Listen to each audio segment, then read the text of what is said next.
Olá amigos, tudo bem? Vamos para a nossa videoaula sobre Lei de Kirchhoff e Teorema de Thevenin.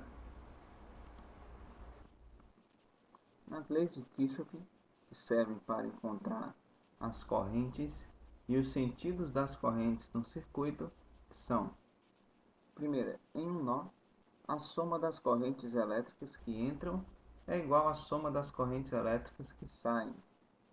Número 2, a soma algébrica das diferenças de potencial em um percurso fechado é nula.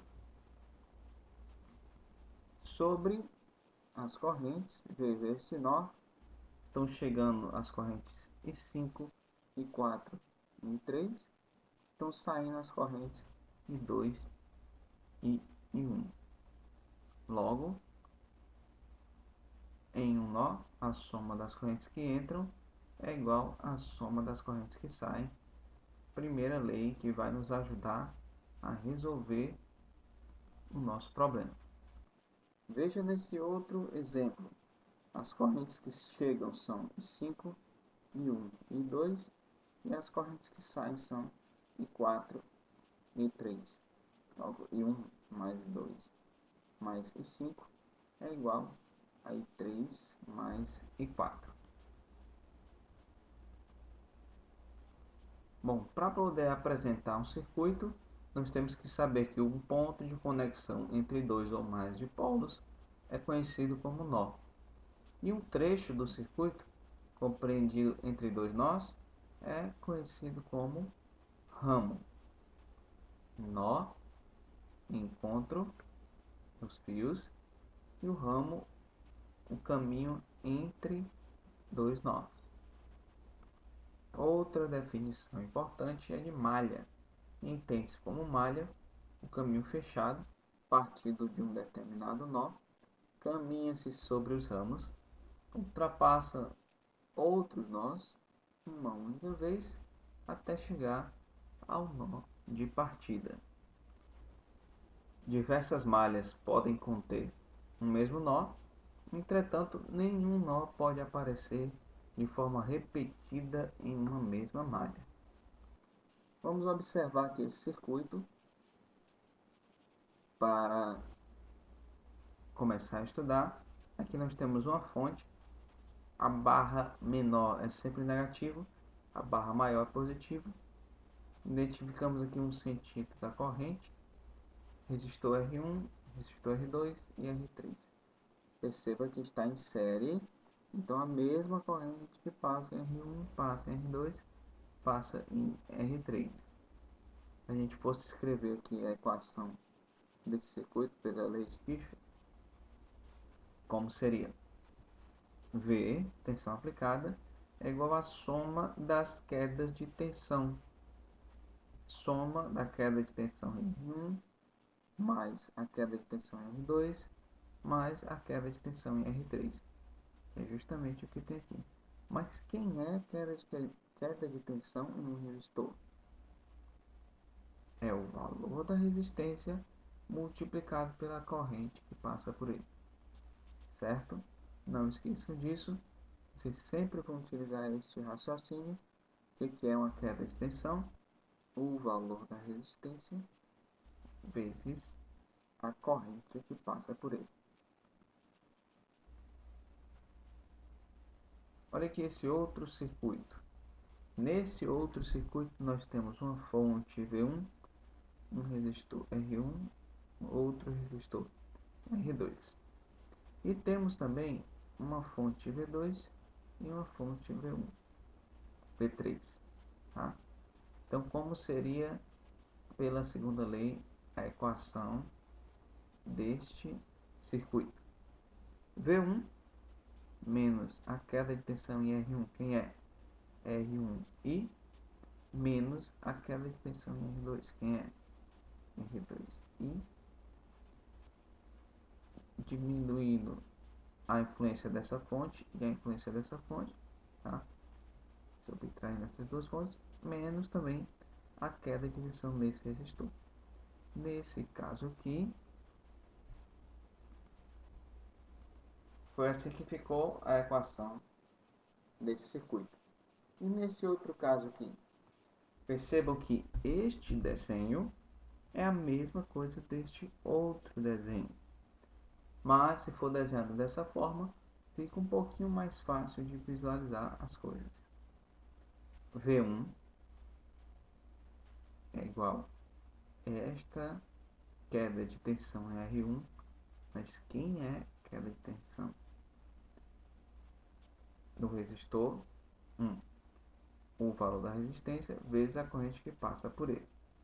Porém, aqui inicialmente foram representadas só as quedas de tensão. Então, V1, tensão aplicada, menos queda de tensão em R1, mais V2, percebe que está na mesma polaridade, né, que o V1, mais V2 menos VR2 igual a zero, seria a equação desta malha. E agora, os circuitos que nós vamos trabalhar são desse modelo. Então, como saber qual é a corrente 1, qual é a corrente 2, qual é a corrente I3? Para isso que existem essas aplicações da lei de Kirchhoff. Então vamos lá. Tem uma análise elétrica e depois a parte matemática, tá bom? Este desenho é só outra forma de representar uma fonte. É a mesma coisa de ter um traço pequeno e um traço maior, tá? É a mesma coisa. Olha só o primeiro passo. Lembra lá da regrinha dos nós, corrente que chega, a soma das correntes que chegam é igual à soma das correntes que saem. Então, para o nó A, como é que está funcionando esta regra? No nó A, chega I1, chega I3 e sai I2. Então, posso colocar que I1 mais I3 é igual a I2. Ok? Cuidado para não confundir o índice da letrinha com um valor. Olhando para o nosso circuito, são possíveis se identificar 3 malhas, uma vermelha, uma verde e uma externa. Para o nosso caso, basta a vermelha e a verde.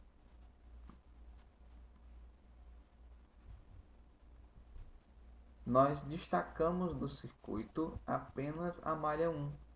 Destacamos desse circuito a malha 1. Preste bem atenção. Foi destacado esta malha que tem 12, 20, 80, 6 e 60. 12, 20, 80, 6 e 60. Pronto. Agora vamos seguir aquele passo a passo para resolução da questão. Primeiro, definir o sentido das correntes.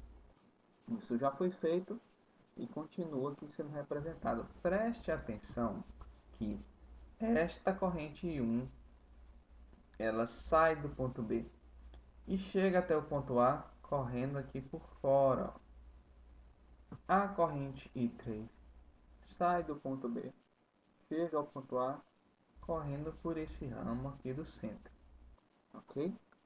Próximo passo seria definir o ponto de partida.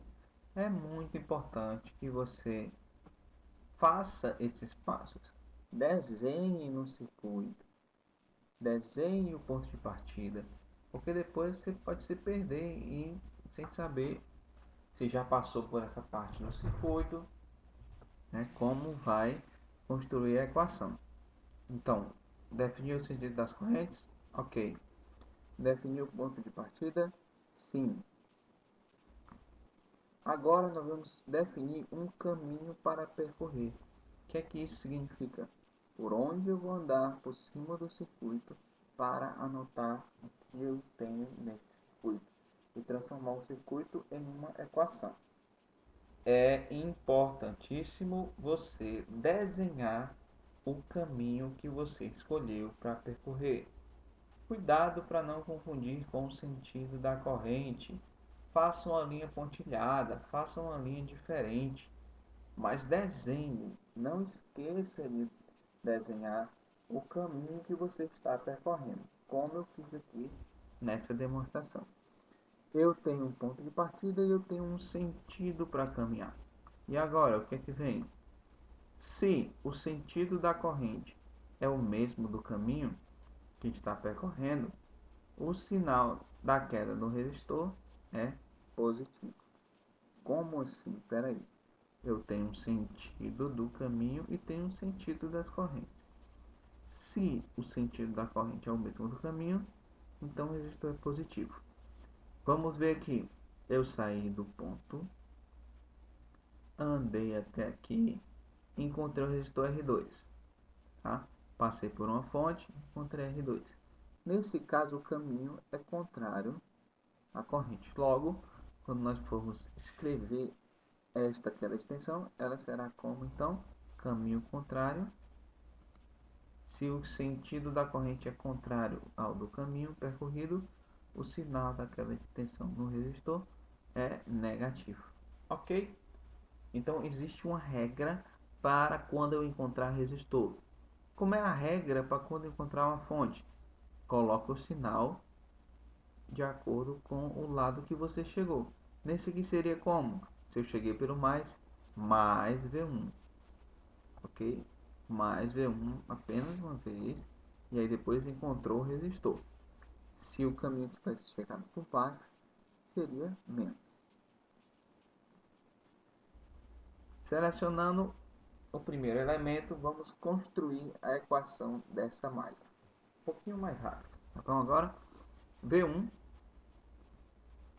encontramos o resistor onde o caminho está contrário ao sentido da corrente, menos VR2. VR2 é a queda de tensão no resistor.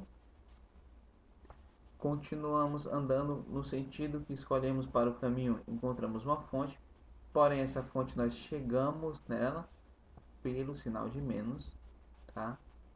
Então vai ficar menos V2, continua andando, que aqui foi encontrado aqui, mais um resistor. Pergunta, o sentido do caminho está o mesmo sentido da corrente, sim ou não?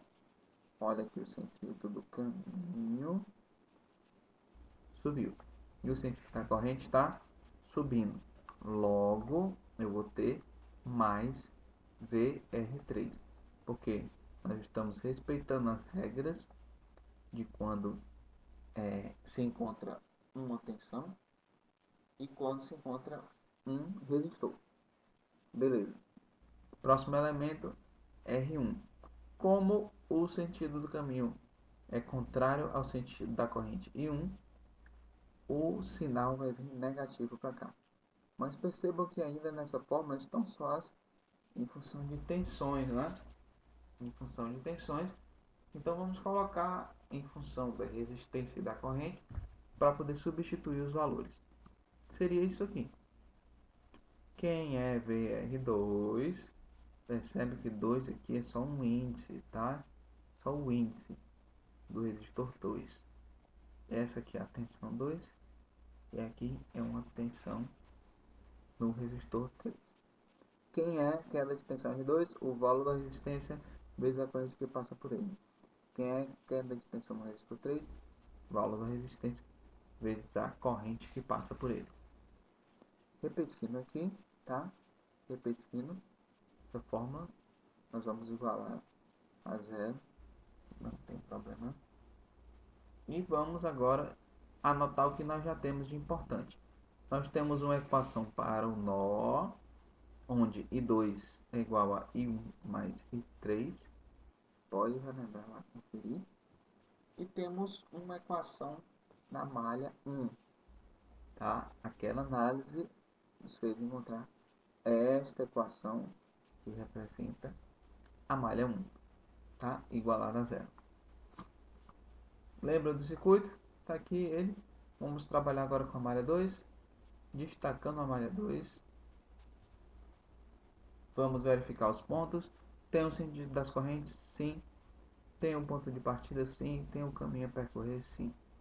o sentido da corrente é o mesmo do caminho que está percorrendo, sinal do resistor positivo. Se o sentido for contrário, sinal negativo.